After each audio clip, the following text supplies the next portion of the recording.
മറയേണ്ടതോർത്ത് ചന്ദ്രനക്ഷത്രാദികൾ വിതുമ്പുമ്പോൾ മാറ്റമില്ലാതെങ്ങും വിരാജിക്കും ദൈവമേ, അങ്ങയെ വാഴ്ത്തുന്നു ഞങ്ങൾ.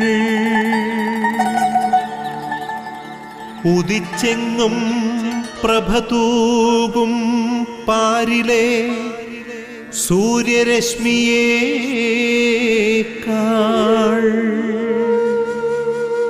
പ്രശോഭിച്ചെന്നും പ്രസാദമേകുന്ന ദൈവമേ, അങ്ങേ മഹിമാവെത്ര മനോജ്ഞം.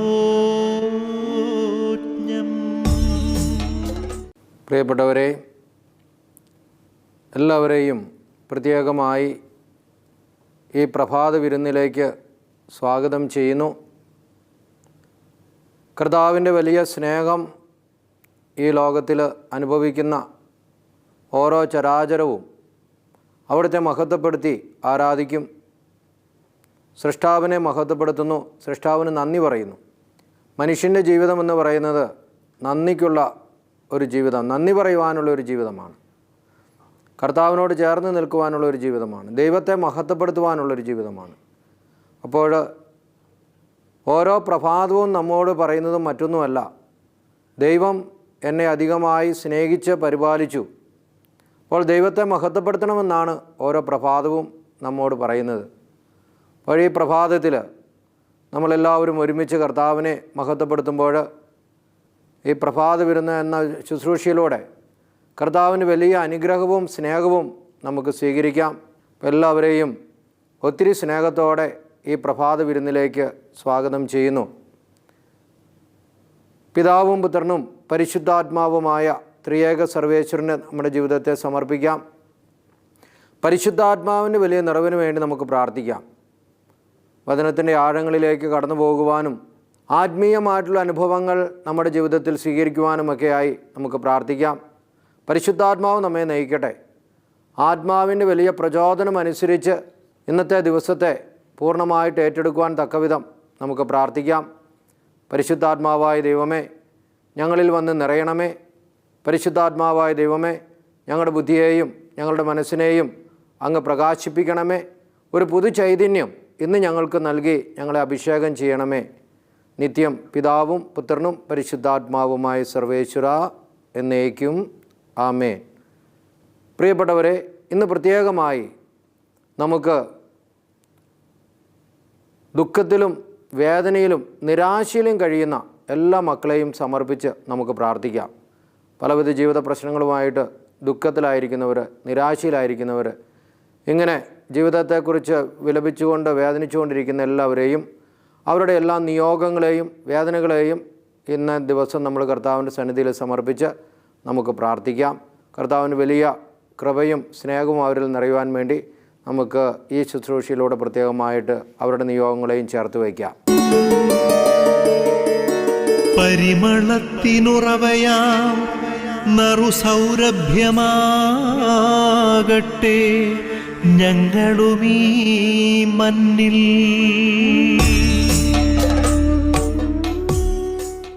സങ്കീർത്തനങ്ങൾ 33 4 തിരുവചനം. കർത്താവിൻ്റെ വചനം സത്യമാണ്, അവിടുത്തെ പ്രവൃത്തി വിശ്വസനീയമാണ്. കർത്താവിൻ്റെ വചനം സത്യമാണ്, അവിടുത്തെ പ്രവൃത്തി വിശ്വസനീയമാണ്.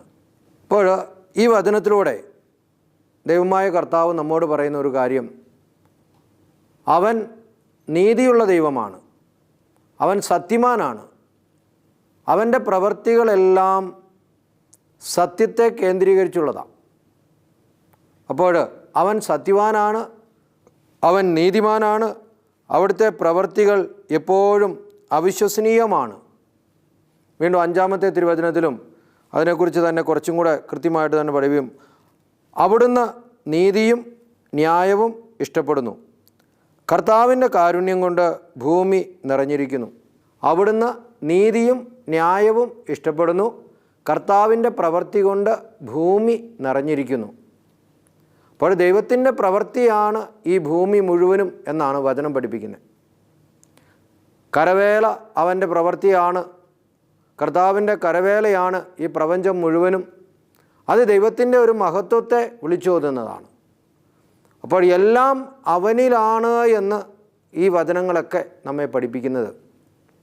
കർത്താവിൽ ആയിരിക്കുന്നവൻ അവൻ്റെ സ്നേഹത്തിൽ വസിക്കുന്നവനാണ്.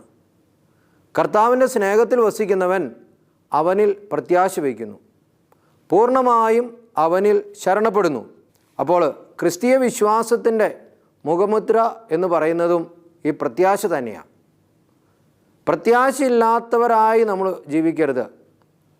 പലപ്പോഴും മനുഷ്യൻ്റെ ജീവിതത്തിൽ കടന്നു വരുന്ന ചെറിയ ചെറിയ പ്രശ്നങ്ങൾ പോലും അവരെ നിരാശയിലേക്ക് നയിക്കാം.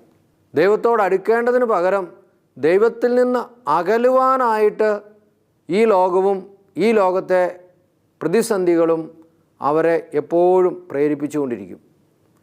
ഈ ലോകവും ഈ ലോകത്തിൻ്റേതായ പ്രശ്നങ്ങളും പ്രതിസന്ധികളും എല്ലാം ദൈവത്തോട് അടുപ്പിക്കുകയല്ല, മറിച്ച് ദൈവത്തിൽ നിന്ന് അകറ്റിക്കളയാണ് ചെയ്യുന്നത്. അതാണ് നിരാശ ഒരു വ്യക്തിയെ, ആ വ്യക്തിയുടെ ജീവിതത്തെ പൂർണ്ണമായും നശിപ്പിച്ചു കളയും. ദൈവഭക്തിയുള്ളവൻ പ്രത്യാശയുള്ളവരായിരിക്കും. ദൈവഭക്തിയുള്ളവർ പ്രത്യാശയുള്ളവരായിരിക്കും. അവരൊരിക്കലും നിരാശപ്പെടുകയില്ല. കാരണം തിന്മയുടെ ആയുധമാണ് നിരാശ. നിരാശ തിന്മയുടെ ആയുധമായതുകൊണ്ട് പലപ്പോഴും ഈ തിന്മ ഒരു വ്യക്തിയിലേക്ക് പ്രവേശിച്ചു കഴിയുമ്പോൾ അത് നിരാശയിലേക്ക് നയിക്കും. ഈ നിരാശ ഒരു വ്യക്തിയിൽ കുടികൊണ്ട് കഴിയുമ്പോൾ ആ വ്യക്തിയുടെ എല്ലാ തരത്തിലുള്ള പോസിറ്റീവായിട്ടുള്ള എനർജിയും നഷ്ടപ്പെടുത്തി കളയും. നല്ലത് ചിന്തിക്കുവാനോ നല്ലതിനെക്കുറിച്ച് സംസാരിക്കുവാനോ നല്ലതിനെക്കുറിച്ച് അത്തരത്തിലുള്ള ചിന്തയിലൂടെയും പ്രവർത്തനങ്ങളിലൂടെയും മറ്റുള്ളവരിലേക്ക് കടന്നു ചെല്ലുവാനോ ഒന്നും സാധിക്കാത്ത ഒരു അവസ്ഥയായിരിക്കും ഈ നിരാശ കൊണ്ടുവരുന്നത്. പ്രത്യാശ നമ്മിൽ കടന്നു വന്നു കഴിയുമ്പോൾ ഒരു വ്യക്തിയുടെ ശക്തിക്ക് അതീതമായ ദൈവകൃപ അവരിൽ പ്രവർത്തിക്കാൻ തുടങ്ങും. കാരണം പൂർണ്ണമായും ആ വ്യക്തിക്ക് ദൈവത്തെ ആശ്രയിക്കുവാനും അതുവഴി സഹോദരങ്ങളിലേക്ക് ഇറങ്ങിച്ചെല്ലുവാനും അവരോടൊത്തായിരിക്കുവാനും അവരുടെ ജീവിതത്തെ മനസ്സിലാക്കുവാനും ഒക്കെ സാധിക്കും. അപ്പോൾ അതാണ് ക്രൈസ്തവ ജീവിതത്തിൻ്റെ കേന്ദ്രമായി മുഖമുദ്രയായിട്ട് ഈ പ്രത്യാശ നിലനിൽക്കുന്നു എന്ന് പറയുന്നത്. അപ്പോൾ ശിഷ്യന്മാർക്ക് യേശുവിൻ്റെ മരണത്തിന് ശേഷം നഷ്ടപ്പെട്ടു പോയതും മറ്റൊന്നും ആയിരുന്നില്ല, ഈ പ്രത്യാശയായിരുന്നു. പ്രത്യാശ നഷ്ടപ്പെട്ട ശിഷ്യന്മാർ ദുഃഖത്തിലായിരിക്കുക. എന്താ സംഭവിക്കാൻ പോകുന്നതെന്ന് അവർക്ക് മനസ്സിലാകുന്നില്ല. അതുവരെയും തങ്ങൾക്കുണ്ടായിരുന്ന സുരക്ഷിതത്വം എല്ലാം നഷ്ടപ്പെട്ടു. തങ്ങൾക്കുണ്ടായിരുന്ന പ്രതീക്ഷയെല്ലാം നശിച്ചു. അങ്ങനെ പ്രതീക്ഷയും എല്ലാം നശിച്ച ശിഷ്യന്മാർ ദുഃഖത്തിൽ ആയിരിക്കുമ്പോൾ പരിശുദ്ധ അമ്മയുടെ പ്രത്യേകമായിട്ടുള്ള സാന്നിധ്യം അവരുടെ ജീവിതത്തെ വിശുദ്ധീകരിക്കുക. അവർ ചേർന്നിരുന്ന് പ്രാർത്ഥിച്ചു എന്നാണ് പറയുന്നത്. അതുപോലെ തന്നെ ശിഷ്യന്മാരെല്ലാവരും ഭയന്ന് ഒരുമിച്ച് കൂടിയിരുന്നു. അതായത് നിരാശ ഒരു വ്യക്തിയിലേക്ക് കടന്നു വരുമ്പോൾ ഓട്ടോമാറ്റിക്കായിട്ട് കടന്നു വരുന്ന മറ്റൊരു കാര്യമാണ് ഭയം എന്നത്. ഈ ഭയം വഴിയായിട്ട് ശിഷ്യന്മാർ അസ്വസ്ഥപ്പെടുകയാണ്. അവരൊരുമിച്ച് കൂടിയിരിക്കുക, പുറത്തിറങ്ങാൻ വയ്യ, പേടിയാണ്. മറ്റുള്ളവരെ മനുഷ്യരെ പേടിക്കുക, ജീവിത സാഹചര്യങ്ങളെ പേടിക്കുക, ജീവിതത്തിൽ ഓരോ കാര്യങ്ങളെ പേടിക്കുകയാണ്.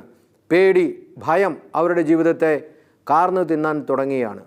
അവർ ആ ഭയത്തിന് അടിമപ്പെട്ടിരിക്കുമ്പോഴാണ് ഈശോ പുനരുദ്ധാനം ചെയ്തതിന് ശേഷം അവരുടെ മധ്യത്തിൽ പ്രത്യക്ഷപ്പെടുന്നത്. അപ്പോൾ അവരുടെ മധ്യത്തിൽ കർത്താവ് പ്രത്യക്ഷപ്പെടുക. എന്നിട്ട് കർത്താവ് പറഞ്ഞൊരു കാര്യം ഇതാണ്: നിങ്ങൾക്ക് സമാധാനം. അതായത് ഒരു വ്യക്തിയിൽ ഈ നിരാശ കടന്നു വന്നു കഴിയുമ്പോൾ അത് ദുഃഖത്തിലേക്കും ഉത്കണ്ഠയിലേക്കും നിരാശ ഒരു വ്യക്തിയെ നയിക്കുന്നുണ്ട്. അപ്പോൾ അതുവഴി നഷ്ടപ്പെട്ടത് മറ്റൊന്നുമല്ല, സമാധാനമാണ്. കർത്താവ് ഒരു മനുഷ്യന് നൽകിയിരിക്കുന്ന സമാധാനം അതുവഴി അവന് നഷ്ടപ്പെടുകയാണ്. ഇങ്ങനെയുള്ള ഈ ലോക സംബന്ധമായിട്ടുള്ള കാര്യങ്ങൾ അവർ പ്രവേശിച്ചു കഴിഞ്ഞപ്പോഴേക്കും കർത്താവ് നൽകിയ ആ സമാധാനവും ആ സന്തോഷവും അവരിൽ നിന്ന് അകന്നു പോവുകയാണ്. അതാണ് ഈശോ അവരുടെ മധ്യത്തിലേക്ക് കടന്നു വന്ന് അവരോട് പറഞ്ഞത്, നിങ്ങൾക്ക് സമാധാനം എന്ന്. ആദ്യമായി ഈശോ അവരോട് പറയുന്ന കാര്യവും മറ്റൊന്നുമല്ല, നിങ്ങൾക്ക് സമാധാനം. അപ്പോൾ അവരുടെ ജീവിതത്തിൽ നഷ്ടപ്പെട്ടു പോയത് എന്താണോ അതാണ് കർത്താവ് ആദ്യം അവർക്ക് കൊടുക്കുന്നത്. സമാധാനം കൊടുക്കുക. നിങ്ങൾക്ക് സമാധാനം. എല്ലാത്തിനെക്കുറിച്ചും ചിലപ്പോഴൊക്കെ നമ്മൾ ചിന്തിക്കുമ്പോൾ നമ്മുടെ ജീവിതത്തിലും ഈ സമാധാനമില്ലാത്ത ഒരവസ്ഥയുണ്ടാവും. പലതിനെക്കുറിച്ചും ചിന്തിച്ച് ആകുലപ്പെട്ട് നമ്മിലെ സമാധാനവും സന്തോഷമൊക്കെ നഷ്ടപ്പെട്ട് ഇനി ജീവിതത്തെക്കുറിച്ച് ഒരു പ്രത്യാശയില്ല, പരാജയപ്പെട്ടു എന്നുള്ള ഒരു ചിന്തയോടുകൂടി നമ്മളായിരിക്കുമ്പോൾ പ്രിയപ്പെട്ടവരെ, നമ്മൾ മനസ്സിലാക്കേണ്ട ഒരു കാര്യമുണ്ട്. കർത്താവിൽ ആശ്രയിക്കുന്നവർക്ക് ഒരിക്കലും പരാജയം സംഭവിക്കില്ല. അവർ പ്രതിസന്ധികളിലൂടെ കടന്നു പോകും, എന്നാൽ അവർ പരാജയപ്പെടുകയില്ല. അവസാന നിമിഷം വരെയും പോരാടുവാനുള്ള ഒരു കൃപ അവർ സ്വീകരിക്കുന്നുണ്ട്. കാരണം അവരെ നയിക്കുന്ന മറ്റൊന്നുമല്ല, ദൈവത്തിൻ്റെ ശക്തിയാണ്, ദൈവത്തിലുള്ള ആശ്രയമാണ്, ദൈവത്തിലുള്ള പ്രത്യാശയാണ്. കർത്താവിൽ പ്രത്യാശ അർപ്പിച്ചുകൊണ്ട് അവർ മുൻപോട്ട് നീങ്ങുമ്പോൾ അവരുടെ ജീവിതത്തിൽ വലിയ സന്തോഷങ്ങൾ, വലിയ സന്തോഷം, ആ സന്തോഷത്തിൻ്റെ അനുഭവം ഉണ്ടാവുകയും ചെയ്യും. അത് മറ്റുള്ളവരിലേക്ക് പകർന്നു കൊടുക്കപ്പെടുകയും ചെയ്യും. കാരണം കാരുണ്യവാനായ കർത്താവാണ് അവർക്ക് സമീപസ്ഥനായിരിക്കുന്നത്. എപ്പോഴും കാരുണ്യവാനായ കർത്താവാണ് അവരോടൊത്ത് ആയിരിക്കുന്നത്. അപ്പോൾ ആ ഒരു വിശ്വാസത്തിലേക്ക് കടന്നു വരാൻ സാധിക്കും. ഈ ഒരു വിശ്വാസവും ഈ കർത്താവിനോടുള്ള ഈ ഒരു താല്പര്യവും കർത്താവിനോട് ഉള്ള ഒരു അർപ്പണവും അവരുടെ ജീവിതത്തിൽ സന്തോഷത്തിനും കാരണമാകും, സമാധാനത്തിനും കാരണമാകും. അത് നഷ്ടപ്പെട്ടപ്പോഴാണ് ഈശോ അവിടേക്ക് കടന്നു വന്ന് ശിശുമാരോട് പറഞ്ഞത്, നിങ്ങൾക്ക് സമാധാനമെന്ന്. അത് കേട്ട് കഴിഞ്ഞപ്പോൾ തന്നെ അവർക്ക് വളരെ സന്തോഷമാവുകയാണ്. എഫേസ്യക്കാർക്ക് എഴുതിയ ലേഖനം 3-ാം അധ്യായം 12-ാം തിരുവചനം ഇപ്രകാരമാണ് വചനം പഠിപ്പിക്കുന്നത്. അവനിലുള്ള വിശ്വാസം മൂലം ആത്മധൈര്യവും ദൈവത്തെ സമീപിക്കാൻ സാധിക്കുമെന്ന പ്രത്യാശയും നമുക്കുണ്ട്. അവനിലുള്ള വിശ്വാസം മൂലം ആത്മധൈര്യവും ദൈവത്തെ സമീപിക്കാൻ സാധിക്കുമെന്ന പ്രത്യാശയും നമുക്കുണ്ട്. ആ വിശ്വാസം മൂലം നമുക്കൊരു ആത്മധൈര്യം കിട്ടുന്നുണ്ട്. പുനരുദ്ധാനം ചെയ്ത കർത്താവിൽ നാം അർപ്പിക്കുന്ന ആ ഒരു വിശ്വാസം, അത് നമുക്കൊരു ആത്മധൈര്യം തരും. അത് എന്തിനു വേണ്ടിയിട്ടാണ്? ദൈവത്തെ സമീപിക്കുവാൻ സാധിക്കുന്ന തരത്തിലുള്ള പ്രത്യാശ നമുക്ക് കൊണ്ടുവരും. അത് ഈ ഒരു ആത്മധൈര്യം കർത്താവിലേക്ക് കടന്നു ചെല്ലുവാൻ, അവനെ സമീപിക്കുവാനുള്ള ഒരു പ്രത്യാശ നമുക്ക് തരുന്നതാണ്. അതാണ് പൗലോസ് അപ്പോസ്തലൻ കൃത്യമായി തന്നെ ഇതിനെക്കുറിച്ച് പറഞ്ഞത്. അവനിലുള്ള വിശ്വാസം മൂലം ആത്മധൈര്യവും ദൈവത്തെ സമീപിക്കാൻ സാധിക്കുമെന്ന പ്രത്യാശയും നമുക്കുണ്ട്. നമുക്ക് നൽകപ്പെട്ട ഒരു കാര്യത്തെക്കുറിച്ചാണ് പറഞ്ഞത്. എന്താണ്? പ്രത്യാശ. ദൈവത്തെ സമീപിക്കാൻ സാധിക്കുമെന്ന പ്രത്യാശ. അവനിലായിരിക്കുന്ന ഓരോരുത്തരും ദൈവത്തിലാണ്, ദൈവത്തോട് ചേർന്ന് നിൽക്കുന്നു എന്നുള്ള ഒരു പ്രത്യാശ. ഒരിക്കലും അവനിൽ നിന്ന് അകന്നു പോകുന്നില്ല, മറിച്ച് അവനോട് ചേർന്ന് നിൽക്കുക, അവിടുത്തെ സമീപിക്കാൻ സാധിക്കും എന്ന പ്രത്യാശ ഏത് നിമിഷവും എല്ലായ്പ്പോഴും. അപ്പോൾ പ്രിയപ്പെട്ടവരെ, വീണ്ടും വചനത്തിലൂടെ പറയുന്നുണ്ട്. ജോബിൻ്റെ പുസ്തകം 11-ാം അധ്യായം 18-ാം തിരുവചനം, പ്രത്യാശയുള്ളതുകൊണ്ട് നിനക്ക് ആത്മവിശ്വാസം ഉണ്ടാകും, നീ സംരക്ഷിക്കപ്പെടുകയും സുരക്ഷിതമായി വിശ്രമിക്കുകയും ചെയ്യും. സംരക്ഷണം, വിശ്രമം, സുരക്ഷിതമായ വിശ്രമം, സംരക്ഷണവും നമുക്ക് ലഭിക്കുന്നത് പ്രത്യാശയുള്ളത് കൊണ്ടാണ് എന്നാണ് വചനം പഠിപ്പിക്കുന്നത്. അപ്പോൾ നല്ലൊരു സംരക്ഷണത്തിൽ, അതായത് ദൈവത്തോട് ചേർന്ന് നിൽക്കുന്ന ഒരു വ്യക്തിക്ക് ലഭിക്കുന്ന ഒരു കൃപയാണത്. അപ്പോൾ ദൈവത്തിൽ ആശ്രയിക്കുമ്പോൾ നമ്മുടെ ജീവിതത്തിന് സംരക്ഷണമാണ്, നമ്മുടെ ആത്മാവിന് സംരക്ഷണമാണ്. അപ്പോൾ കർത്താവിൽ പ്രത്യാശ അർപ്പിച്ചുകൊണ്ട് അവൻ വാഗ്ദാനം ചെയ്ത കൃപയിൽ ജീവിക്കുവാനായിട്ട് കർത്താവ് ആഗ്രഹിക്കുന്നുണ്ട്. അപ്പോൾ ഓരോ വ്യക്തിയും കൃപ നിറഞ്ഞവരായിത്തീരുന്നത് അപ്പോഴാണ്. സങ്കീർത്തനങ്ങൾ 33:18 പറയുന്നുണ്ട്, ഇതാ തന്നെ ഭയപ്പെടുന്നവരെയും തൻ്റെ കാരുണ്യത്തിൽ പ്രത്യാശ വയ്ക്കുന്നവരെയും കർത്താവ് കടാക്ഷിക്കുന്നു. തന്നെ ഭയപ്പെടുന്നവരെയും തൻ്റെ കാരുണ്യത്തിൽ പ്രത്യാശ വയ്ക്കുന്നവരെയും കർത്താവ് കടാക്ഷിക്കുന്നു. അപ്പോൾ കർത്താവിൽ ആശ്രയിക്കുകയും അവനിൽ ശരണപ്പെടുകയും ചെയ്യുന്നവരെ കർത്താവ് കടാക്ഷിക്കും. അപ്പോൾ ആ ഒരു പ്രത്യാശയുടെ ഒരു ജീവിതം ജീവിച്ച് കർത്താവിനെ മഹത്വപ്പെടുത്തുമ്പോഴാണ് തീർച്ചയായും ദൈവ പദ്ധതികളോട് നമ്മൾ സഹകരിക്കുന്നവരാകുന്നത്. അപ്പോസ്തലന്മാരിൽ നശിച്ചു പോയതും മറ്റൊന്നും ആയിരുന്നില്ല, പ്രത്യാശയായിരുന്നു.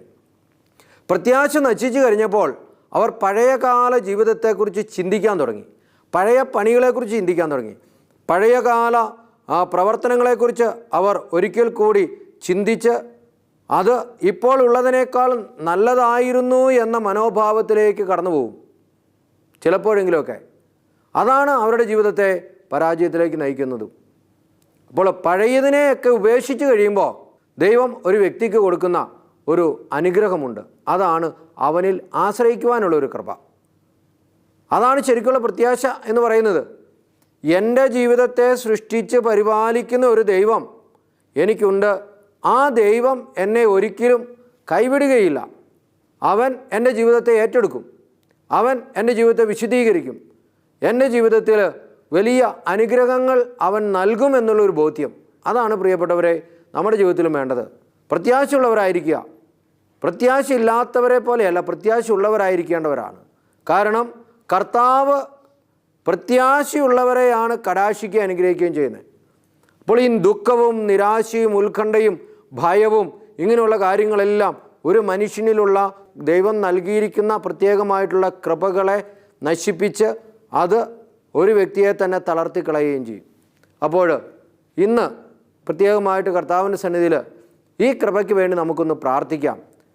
പ്രത്യാശയുള്ളവരായിരുന്നുകൊണ്ട് ദൈവത്തെ മഹത്വപ്പെടുത്തി അവൻ നൽകുന്ന സമാധാനം പൂർണ്ണമായി നമ്മുടെ ജീവിതത്തിൽ നമ്മുടെ പ്രവർത്തന മേഖലകളിൽ സ്വീകരിച്ച് മറ്റുള്ളവർക്കെല്ലാം ഈ സമാധാനവും സന്തോഷവും സ്നേഹവും കൈമാറുന്നവരായി കർത്താവ് നമ്മെ എല്ലാവരെയും അനുഗ്രഹിക്കട്ടെ. ആബാ പിതാവേ, സ്നേഹാഗ്നിയാൽ ജ്വലിക്കട്ടെ മക്കളാ ഞങ്ങളെല്ലാം.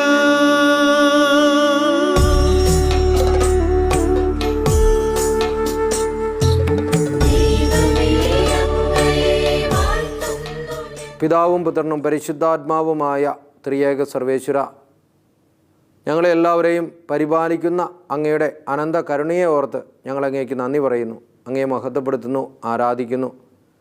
ഈ പ്രഭാതത്തിൽ ഞങ്ങളിലേക്ക് അങ്ങ് ചൊരിയുന്ന എല്ലാ അനുഗ്രഹങ്ങൾക്കും നന്ദി പറയുന്നു. ഇന്ന് ഞങ്ങൾക്ക് നൽകുവാനിരിക്കുന്ന അനുഗ്രഹങ്ങളെ ഓർത്ത് നന്ദി പറയുന്നു, മഹത്വപ്പെടുത്തുന്നു.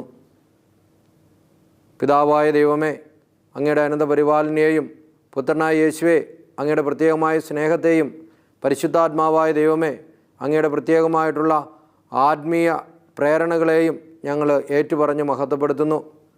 ഇന്ന് നൽകുവാനിരിക്കുന്ന അങ്ങ് ഞങ്ങളിലേക്ക് ചൊരിയുവാനിരിക്കുന്നതുമായ എല്ലാ നന്മകളെയും ഓർത്ത് അങ്ങേക്ക് ഞങ്ങൾ കൃതജ്ഞത സമർപ്പിക്കുന്നു. ഓരോ ദിവസവും അങ്ങയിൽ ആഴപ്പെടുവാനുള്ള കൃപ തരണമേ. അതുപോലെ തന്നെ സകല സ്വർഗവാസികളോടും ചേർന്ന് പ്രത്യേകമായിട്ട് ഈ നിമിഷം പ്രാർത്ഥിക്കുന്നു. സകല ദൂതന്മാരെയും പ്രത്യേകമായിട്ടുള്ള ഞങ്ങളുടെ പേരിൻ്റെ കാരണഭൂതരായ വിശുദ്ധർ, കാവൽ മാലാഖമാർ എല്ലാവരോടും ചേർന്ന് ഞങ്ങൾ പ്രാർത്ഥിക്കുന്നു. ഞങ്ങളുടെ ഇടവകയുടെ മധ്യസ്ഥനായ വിശുദ്ധനെ പ്രത്യേകമായിട്ട് സ്മരിച്ച് പ്രാർത്ഥിക്കുന്നു. അവരിലൂടെ നൽകപ്പെടുന്ന കൃപകൾ പൂർണ്ണതയിൽ സ്വീകരിക്കുവാനായി ഞങ്ങളെ അനുഗ്രഹിക്കണമേ. ഞങ്ങളുടെ പേരിൻ്റെ കാരണഭൂതരായിട്ടുള്ള വിശുദ്ധരെ, ഞങ്ങളുടെ കാവൽ മാലാഖമാരെ പ്രത്യേകമായി ഞങ്ങൾക്ക് വേണ്ടി ഓരോ നിമിഷവും പ്രാർത്ഥിക്കണമേ. നിത്യം പിതാവും പുത്രനും പരിശുദ്ധാത്മാവുമായ സർവേശ്വര എന്നേക്കും ആമേൻ. എല്ലാ മാധ്യമ പ്രവർത്തനങ്ങളെയും കർത്താവിന് സന്നിധിയിൽ സമർപ്പിച്ച് പ്രാർത്ഥിക്കാം. പ്രത്യേകിച്ച് ഗുഡ്നസ് ചാനൽ, ഡിവൈൻ ധ്യാനകേന്ദ്രം, എല്ലാ ശുശ്രൂഷകളെയും നമുക്ക് ഓർക്കാം. ഗുഡ്നസ് ചാനലിൻ്റെ എല്ലാ പ്രവർത്തനങ്ങളെയും അതിൻ്റെ എല്ലാ ശുശ്രൂഷകരെയും നമ്മൾ ഓർത്ത് പ്രാർത്ഥിക്കുന്നു. അതുപോലെ തന്നെ എല്ലാ നവമാധ്യമങ്ങൾ, ചാനലുകൾ എല്ലാം അനുഗ്രഹിക്കപ്പെടുവാനായി നമുക്ക് പ്രാർത്ഥിക്കാം. ദൈവത്തിൻ്റെ വലിയ സ്നേഹം പ്രകടമാക്കുന്ന രീതിയിൽ എല്ലാവരിലേക്കും കർത്താവെ അങ്ങയുടെ പരിശുദ്ധാത്മാവിനെ അയക്കണമേ. ഇതെല്ലാം പങ്കെടുക്കുന്ന അനേകർ വലിയ ദൈവസ്നേഹത്തിൻ്റെ അനുഭവത്തിലേക്ക് കടന്നു വരുവാനായി അങ്ങ് പ്രത്യേകമായി പ്രാർത്ഥിക്കണമേ. ഞങ്ങളവരെല്ലാവരെയും സമർപ്പിക്കുന്നു. അതുപോലെ തന്നെ മരിയൻ കൂടാരങ്ങളിലൊക്കെ ഇരുന്ന് പ്രാർത്ഥിക്കുന്ന അനേകരോട് ചേർന്ന് ഞങ്ങളുടെ നിയോഗങ്ങളെയും ഇന്നത്തെ ശുശ്രൂഷകളെയും ഒക്കെ സമർപ്പിച്ച് പ്രാർത്ഥിക്കുന്നു. കർത്താവിൻ്റെ വലിയ കൃപയും അനുഗ്രഹവും ഞങ്ങളിലും ഞങ്ങളുമായി ബന്ധപ്പെട്ടവരിലും നിറയുവാനായി പ്രത്യേകമായിട്ട് അങ്ങ് അനുഗ്രഹിക്കണമേ. അതുപോലെ തന്നെ സാധിക്കുന്ന എല്ലാവരും ഒരു ജപമാല ചൊല്ലി പ്രത്യേകമായി ഈ ഗ്രൂപ്പിനോട് ചേർന്ന് മധ്യസ്ഥം വഹിച്ച് പ്രാർത്ഥിക്കുക. ഒരു കരുണ ജപമാലയോ ചൊല്ലി നമ്മളിന്ന് ഈ ഒരു നിയോഗത്തെയും ഓർത്ത് പ്രാർത്ഥിക്കുന്നു.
ശോകാദ്രമേ ജീവിത കുരിശുമായി കാതങ്ങൾ താണ്ടിതാ വരുന്നു. നാഥാ നാഥാ നിന്മാറിലലിയാൻ ഞാൻ വരുന്നു.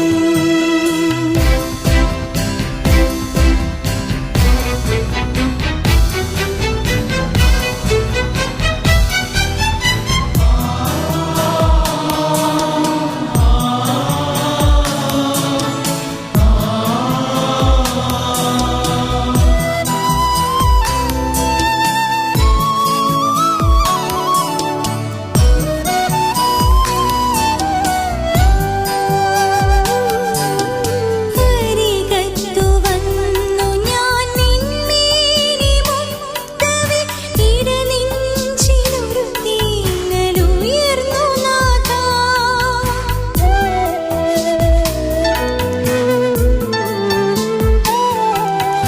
അരികത്തു വന്നു ഞാൻ നിന്മേനി മുത്തവേ ഇടനെഞ്ചിലൊരു തീങ്ങലുയർന്നു നാഥാ.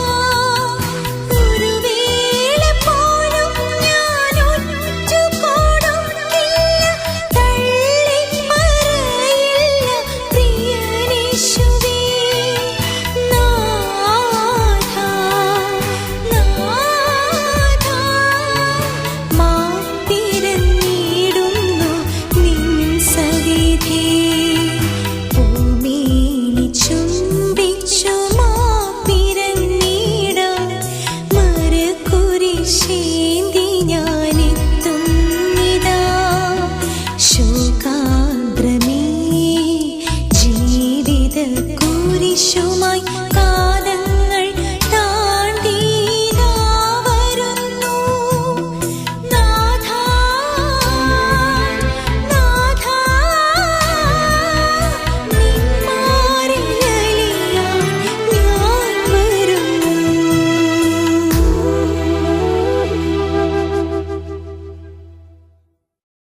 തിരുസഭയോട് ചേർന്ന് നമ്മൾ ആശീർവാദം സ്വീകരിക്കുന്നു. മാർപ്പാപ്പയോടും കർദിനാളന്മാരോടും മെത്രാന്മാരോടും വൈദികരോടും എല്ലാ സമർപ്പിതരോടും ചേർന്ന് കർത്താവിൻ്റെ സന്നിധിയിൽ പ്രാർത്ഥിക്കുന്നു. ആശീർവാദത്തിനായിട്ട് ഒരുങ്ങുന്നു. വലിയ കൃപയും അനുഗ്രഹവും ഇന്നത്തെ ദിവസം നമ്മോടൊത്തുണ്ടായിരിക്കട്ടെ. നമ്മുടെ കർത്താവായ യേശു മിശിഹായുടെ കൃപയും പിതാവായ ദൈവത്തിൻ്റെ സ്നേഹം പരിശുദ്ധാത്മാവിൻ്റെ സഹവാസം നാം എല്ലാവരോടും കൂടി ഉണ്ടായിരിക്കട്ടെ, ഇപ്പോഴും എപ്പോഴും എന്നേക്കും.